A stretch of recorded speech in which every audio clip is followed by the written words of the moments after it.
Assalamualaikum warahmatullahi wabarakatuh. Apa kabar teman-teman semuanya? Kami doakan kita semua yang menyaksikan video ini dari awal sampai akhir diberi kesehatan dan semangat terus untuk menggapai cita-cita yang kita inginkan di masa yang akan datang. Oke teman-teman, hari ini kita berusaha untuk share informasi mengenai soal tentang tes karakteristik pribadi yang bakal teman-teman hadapi ketika teman-teman mengikuti semua jenis sekolah kedinasan, baik itu IPDN, STIS, STMKG, Poltekip, Poltekim, Poltek SSN, sekolah kedinasan di bawah Kementerian Perhubungan, ada PTDI STTD, kemudian PPI Madiun, PKTJ Tegal, Poltrans SDP Palembang, dan semuanya teman-teman, tanpa terkecuali. Begitu juga dengan teman-teman yang mau ujian CPNS tahun 2023, maka tes karakteristik pribadi ini akan teman-teman hadapi nantinya di seleksi kompetensi dasar. Oke teman-teman, hari ini kita fokusnya ke soal atau materi yang tentang anti radikalisme saja. Nanti ada beberapa soal sebagai bahan bahasan kita pada hari ini. Semoga teman-teman bisa mencerna dengan baik apa yang kami sampaikan di video kali ini. Oke teman-teman, sebelum itu bagi teman-teman yang belum subscribe channel Penmas Plus, langsung saja ditunaikan sekarang subscribe-nya. Teman-teman, subscribe itu tidak berbayar.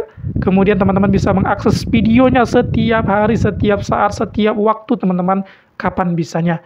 Oke, langsung saja akan kita mulai dari soal yang pertama.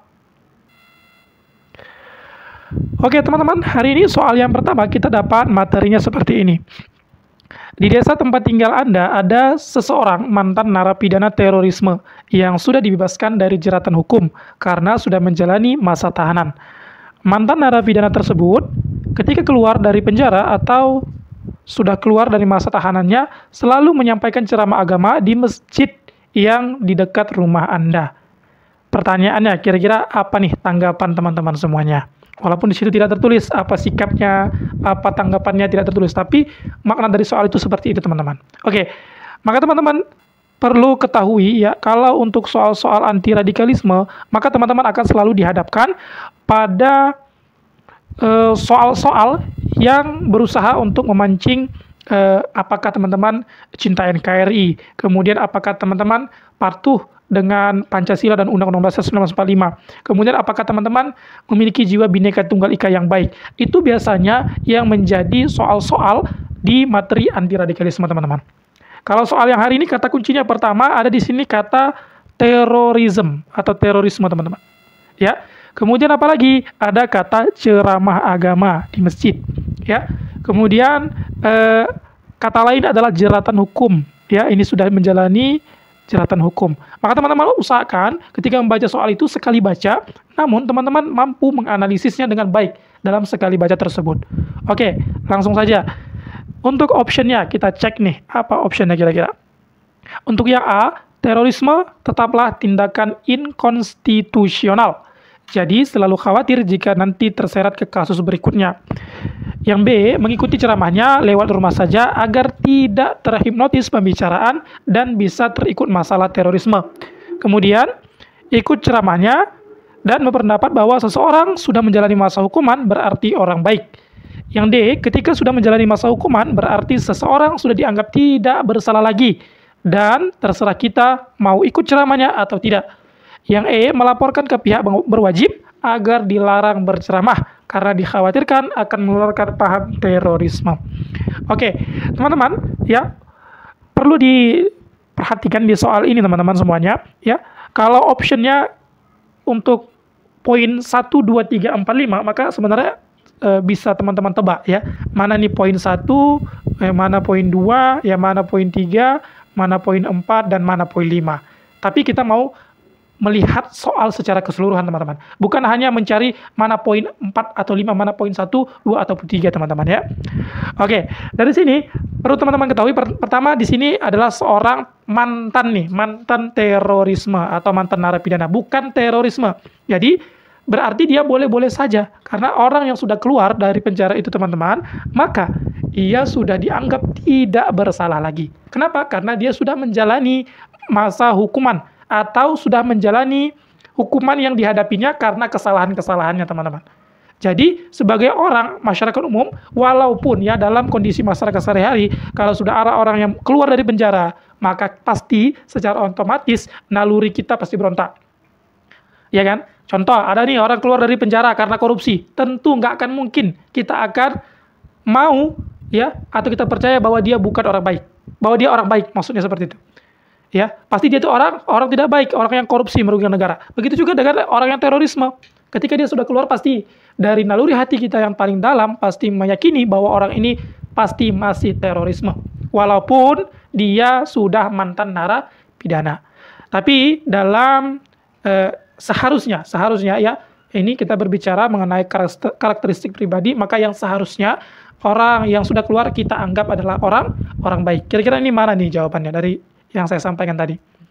Oke, di sini ada poin yang C ya, opsi yang C. Ada ini berarti orang baik ya. Kemudian juga ini sudah tidak bersalah lagi, ini juga bisa. Ya, sedangkan opsi yang lain itu ya tidak ada kalimat positif untuk menanggapi orang-orang yang keluar dari penjara atau mantan narapidana, teman-teman. Oke. Berarti ini optionnya bisa untuk yang poin 4 dan 5 itu antara C ataupun yang D, teman-teman. Oke, kita lihat lagi option yang C. Ikuti ceramahnya dan berpendapat bahwa seseorang sudah menjalani hukuman berarti orang baik. Ya, sama-sama kita ketahui teman-teman, kalau ceramah agama yang disampaikan di masjid artinya disampaikan di lokasi umum, maka biasanya ceramahnya bersifat umum. Ya, tentunya tidak ada salahnya teman-teman kita mengikutinya. Makanya kalau di sini bisa lebih condong jawabannya ke C, teman-teman. Kita lihat option yang di apa kira-kira yang menjadi pemberatan. Makanya dia harus 4 ataupun 5. Ya. Kalau yang D di sini, ketika sudah menjalani hukuman berarti seorang sudah dianggap tidak bersalah lagi. Ya, benar ya. Atau sudah dianggap orang baik. Terserah kita saja mau ikut ceramahnya atau tidak. Di sini ada kata terserah, teman-teman. Ada kata terserah. Berarti boleh milih, boleh tidak. Ya. Dan ini adalah jawabannya, teman-teman. Kenapa? Ya, karena kita boleh memilih nih, sebagai warga negara yang memiliki hak asasi manusia, maka kita boleh memilih mau mengikuti ceramah orang ataupun tidak. Kita boleh mengikuti suatu agama, baik agama A, B, C, D, agama yang sudah disahkan oleh pemerintah, boleh, kan gitu. Jadi itu termasuk hak asasi manusia kita, teman-teman. Ya, jadi lebih condongnya di sini adalah yang D untuk poin yang 5-nya, teman-teman. Kalau untuk yang poin 4-nya tentu adalah yang C. Seperti yang sudah saya sampaikan tadi ya, dengan detail, dengan pemaparannya, mengapa kita pilih itu yang D, teman-teman. Mudah-mudahan teman-teman bisa paham nih, apa isi ataupun konteks dari soal yang pertama ini, teman-teman. Ya. Kalau untuk option 1, 2, 3, saya kira, ya teman-teman lah yang menyimpulkan mana nih kira-kira option 1, 2, 3. Boleh tuh dituliskan di kolom komentar. Atau teman-teman yang mau diskusi, Kak ini nggak cocok nih ya, nggak cocok nih option yang D sebagai poinnya poin 5 kan gitu, atau Kak nggak cocok nih, harusnya yang C nih poin 5. Boleh teman-teman diskusikan di kolom komentar, ditanyakan saja, nanti kita balas satu persatu. Oke, kita lanjut ke soal yang kedua. Mudah-mudahan untuk soal yang pertama tadi teman-teman bisa paham ya. Kalau nggak paham boleh tuh diulang-ulang lagi materinya, supaya apa? Supaya teman-teman bisa lebih paham lagi. Oke, soal yang nomor 2. Lembaga survei Setara Institut menempatkan kota Tanjung Balai di posisi paling bawah sebagai kota intoleran di Indonesia pada tahun 2018. Hal tersebut diindikasi karena permasalahan SARA yang dilakukan seorang warga yang marah ketika azan di sebuah masjid berkumandang keras menggunakan pengeras suara yang menurutnya mengganggu kenyamanannya. Berbuntut pada pembakaran rumah ibadah yang dilakukan oleh oknum lainnya. Pasca apa? Pasca ada orang ya yang tidak suka dengan suara azan tersebut, maka waktu itu rumah ibadah orang yang tidak suka azan tadi dibakar oleh oknum yang merasa dirugikan dengan pelarangan azan tadi. Sebagai warga Tanjung Balai, sikap Anda adalah, oke, ini tentang intoleransi, teman-teman. Intoleransi itu juga masuk ke dalam materi atau subbab dari anti radikalisme, teman-teman. Ya. Di sini sudah jelas, teman-teman. Yang ditanyakan adalah sikap Anda sebagai orang Tanjung Balai. Mengapa saya angkat soal ini, teman-teman? Karena saya asalnya ya dulu di tingkat SMP Sanawiyah saya di Tanjung Balai ini, teman-teman, Sumatera Utara. Kemudian madrasah aliyahnya atau tingkat SMA-nya saya juga di Tanjung Balai, teman-teman. Ya, SD-nya saya di Kabupaten Asahan, sebuah kabupaten di samping kota Tanjung Balai. Ini termasuk permasalahan yang komplit, teman-teman, sampai sekarang menjadi permasalahan yang luar biasa. Ini juga tidak hanya masalah bagi Tanjung Balai saja, tapi juga masalah bagi Indonesia keseluruhan. Karena ini ada sikap toleransi dan intoleransi. Oke, kira-kira kalau Anda sebagai orang Tanjung Balai, apa nih yang akan teman-teman sikapi melihat ada lembaga survei yang menyatakan kota Anda adalah kota intoleransi? Oke, yang A, lembaga survei biasanya hanya mencari sensasi. Yang B, kalau hanya karena dua kasus tersebut tidak bisa dijadikan acuan untuk menetapkan toleransi atau intoleransi sebuah daerah. Yang C, lembaga survei tersebut baiknya jangan mengeluarkan survei yang nyeleneh yang bisa mengganggu kerukunan. Yang D, tidak terima karena saya sudah melakukan toleransi yang sebaik mungkin. Yang E, perlu kajian ulang terhadap terhadap hasil lembaga survei tersebut. Oke, kira-kira yang mana nih? Poin 1, ya, 2, 3, dan 4-nya, teman-teman. Yang mana kira-kira? Oke? Dibaca-baca dulu ya, kita tulis nih, mana poin 1-nya. Oke, teman-teman, sebelum itu kita lihat dulu ke soal. Kita cari dulu apa kata kunci di soal ini. Lagi-lagi saya sampaikan, kalau nanti di ujian, teman-teman menghadapi soal-soal seperti ini, usahakan hanya sekali baca saja. Jangan berkali-kali baca. Tapi teman-teman sudah tahu nih, apa kata kuncinya. Oke, kata kunci di sini, ya teman-teman, ada beberapa. Yang pertama, intoleransi, teman-teman. Ya, intoleransi, lawannya toleransi. Kemudian ada permasalahan SARA. Apa permasalahan SARA-nya? Tadi itu marah ketika azan dan pembakaran rumah ibadah. Ya, kota tersebut karena ada permasalahan SARA dianggap sebagai kota intoleran. Itu saja permasalahannya. Sikap Anda bagaimana ketika Anda sebagai warga dari kota tersebut? Ya. Oke, dari sini teman-teman perlu teman-teman ketahui. Pertama, intoleransi itu apa ya? Kemudian permasalahan SARA itu apa? Itu juga perlu teman-teman ketahui. Dari sini ya, kalau kita menarik kesimpulannya teman-teman. Ya, di sini ada yang namanya lembaga survei, berarti ya, penuh dengan kajian-kajian ilmiah. Ya, kalau yang A ini lebih condong ya ketidaksukaan terhadap hasil lembaga survei tersebut. Ya biasalah, itu cuma lembaga survei, hanya nyari sensasi-sensasi aja kan gitu. Itu biasanya ketidaksukaan. Ini biasa poinnya 1, 2, atau 3 teman-teman. Kalau untuk poin A yang teratas kayaknya tidak. Ya. Kemudian yang B juga ini karena dua kasus tersebut tidak bisa ya. Ini juga bisa sebenarnya. Ini bisa menjadi poin 4 atau poin 5. Tapi di sini kita lihat bahwa ia bukan menyampaikan sikap secara tegas. Kan gitu. Ya, bukan menyampaikan sikap secara tegas. Kemudian yang C, lembaga survei tersebut baiknya jangan mengeluarkan. Nah, ini juga kalau bisa janganlah mengeluarkan seperti itu ya. Nggak bisa mengganggu kerukunan kami nih di Tanjung Balai kan gitu. Ini juga bisa teman-teman ya. Ini bisa jadi poin 4 ataupun poin 5.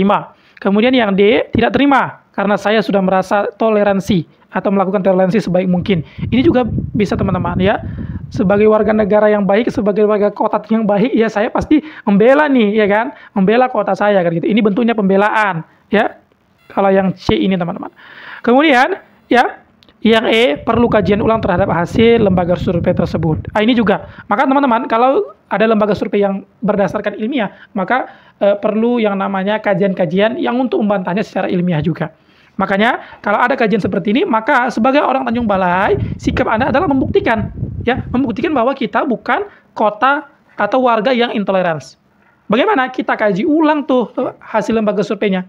Ya, kita buat diskusi-diskusi kelompok bahwa kita tuh memang tidak anti toleransi. Ya. Berarti untuk poin yang tepat di sini adalah yang E, teman-teman. Ya. Perlu kajian ulang terhadap hasil lembaga survei tersebut. Oke, kalau untuk yang poin 4-nya yang mana kira-kira? Yang D atau yang C atau yang B, teman-teman? Ya, kalau dari saya poin yang 4-nya adalah yang B, teman-teman. Ya. Kenapa? Karena di sini adalah pembelaan. Namun tidak juga ia merasa bahwa lembaga survei itu tidak betul kan gitu. Tapi kalau bisa jangan hanya karena dua kasus ini yang menjadi acuan. Kan gitu. Artinya dia menerima tapi ya. Eh, Kalau bisa jangan cuma 2 kasus ini aja kan gitu. Itu dia. Oke? Intinya teman-teman, kalau di materi intoleransi itu, ya, usahakan teman-teman pahami terlebih dahulu apa isi dari yang ditanyakan. Ya. Kemudian kata-kata kuncinya harus teman-teman ketahui. Oke? Untuk yang poin 1, 2, 3, ayo dituliskan di kolom komentar kira-kira yang mana, nanti kita bahas satu persatu ya, kalau teman-teman mau mengkomentarinya. Oke, bagi teman-teman yang kurang paham dengan soal ini, boleh tuh didiskusikan lagi di kolom komentar, nanti kita bahas satu persatu. Kenapa? Karena di channel ini satu-satunya channel mungkin yang membahas komentar satu persatu setiap pertanyaan ataupun setiap tanggapan dari netizen, kecuali hanya tanggapan misalnya senyum, ya kemudian jempol itu nggak ditanggapi. Tapi kalau dalam bentuk pertanyaan biasanya kami tanggapi. Oke, lanjut. Boleh kita lanjut? Ya, tapi sebelum lanjut, bagi teman-teman yang belum subscribe, ayo nih. Udah setengah video, boleh tuh di-subscribe-kan aja ya. Mudah-mudahan bisa bermanfaat buat teman-teman dan bermanfaat juga buat kami supaya kami semakin semangat memposting video-video terbaru lainnya. Oke, kita lanjut. Soal nomor 3. Suatu hari Muhammad Ibrahim hendak menaiki pesawat dari sebuah bandara ke Indonesia. Bandara di Indonesia ke luar negeri di Timur Tengah. Karena namanya mirip dengan nama yang sering digunakan nama teroris oleh pihak bandara, tidak diperbolehkan dirinya menaiki pesawat tersebut. Padahal tujuan Muhammad Ibrahim adalah untuk bisnis. Sebagai Muhammad Ibrahim, yang Anda lakukan adalah... Oke, sebelumnya teman-teman, bagi namanya yang sama dengan nama di soal ini, ya mohon maaf nih teman-teman, ini tidak ada unsur kesengajaan. Kita hanya membuat soal itu berdasarkan fakta-fakta di lapangan yang ada. Kemudian kita membuat soal itu berdasarkan kenyataan-kenyataan yang terjadi di masyarakat kita. Oke? Jadi mohon maaf nih kalau ada namanya yang sama, namanya Muhammad atau Ibrahim atau Muhammad Ibrahim namanya, mohon maaf, kita catat sebentar namanya, nggak apa-apa lah ya, jangan sampai gara-gara ini kita bisa dipidanakan pula kan gitu. Nanti viral pula ya kan, YouTuber pendidikan Penmas Plus dipidanakan. Wih, luar biasa kita ya kan. Ini hanya contoh aja teman-teman, jangan marah ya. Oke, kita lanjut ya. Teman-teman, untuk yang opsinya ada 5A, pasrah terhadap perlakuan pihak bandara. Yang B, pihak bandara tentu tahu dari scanning kedatangan calon penumpang. Yang C, tidak terima karena dianggap teroris. Yang D, melaporkan hal tersebut ke kantor polisi bandara di sekitar bandara karena merasa dirugikan. Yang E, memaksa untuk masuk menerobos pintu pesawat. Oke, yuk kita cari poin 4 dan poin 5-nya teman-teman ya. Poin 4 ya dan 5-nya yang mana kira-kira? Ya. Sebelum itu lagi-lagi kita cari nih kata kuncinya apa ya, supaya teman-teman bisa paham sekali baca langsung jelek, langsung bisa menjawab soalnya. Oke. Kata yang pertama kata kuncinya adalah teroris teman-teman ya. Kemudian ada tidak memperbolehkan ini di pihak bandara ya. Kemudian dia ada untungnya untuk bisnis ya. Kemudian karena apa? Karena namanya. Ya, makanya teman-teman kalau nama-nama teman-teman ya usahakan namanya nama yang baik. Walaupun nama Muhammad Ibrahim yang baik, tapi kadang banyak disalahgunakan oleh orang-orang yang oknum lah dia bilang ya, oknum yang tidak baik, sehingga nama tersebut menjadi tercemar kan gitu. Oke, kira-kira yang mana nih jawabannya? Kalau dari saya ya untuk poin 5 di sini yang pertama adalah yang D teman-teman, yaitu melaporkan hal tersebut ke polisi bandara. Kenapa? Karena ketika ada hakim atau ada penengah antara petugas bandara dengan kita, maka biasanya pihak bandara bisa ya kooperatif lah, terbuka lah kan gitu.